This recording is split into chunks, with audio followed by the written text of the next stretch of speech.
வணக்கங்க. இப்போ எலுமிச்சம்பழம் ஜூஸ் எப்படி போடுறதுன்னு பார்க்கலாம். லெமன் ஜூஸ் இதுக்கு வந்து நாம் 2 டம்ளர் ஒரு பழத்தை எடுத்துக்கணுங்க. இதுக்கு 2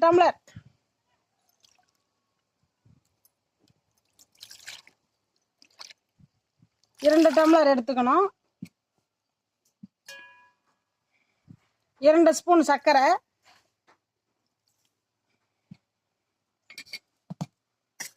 நல்லா கலக்கணுங்க. நிறைய பேர் என்ன பண்ணுவாங்க, எலுமிச்சம்பழமும் சர்க்கரையும் சேர்த்து புளிஞ்சிக்குவாங்க. கலக்கும் போது என்ன வருது, சர்க்கரை கரையிறதில்ல.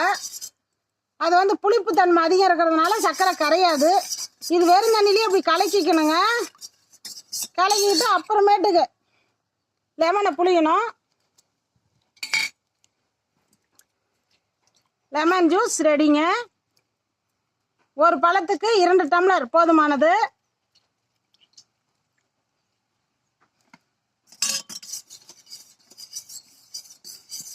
இதில் வந்து சத்துக்கள் நிறைய இருக்குது. தினமும் ஒரு டம்ளர் நம்ம குடித்தோம்னா உடம்புக்கு நல்ல சத்துங்க. யூரின் பிரச்சனை வராது. எல்லாம் நிறையா குவாட்டர் பிராந்தி குடிக்கிறாங்க. இது குடிக்கலாம், உடம்புக்கு ரொம்ப ஆரோக்கியமும்.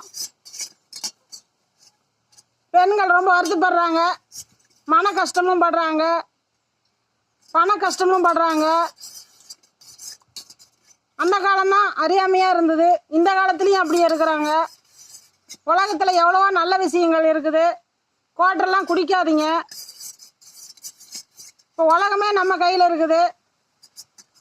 எவ்வளவோ செல்லு வந்துருச்சு, நல்ல சாங்கு கேட்கலாம்.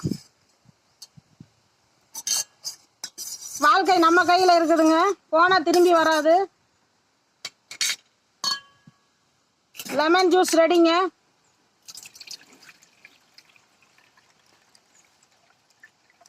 குழந்தைங்கள்லேருந்து பெரியவங்க வரைக்கும் குடிக்கலாம். Lemon juice ready. மேலும் விவரங்களுக்கு ஈஸ்வரியின் 4 மூலிகை ஃபாலோ பண்ணுங்க, லைக் பண்ணுங்க.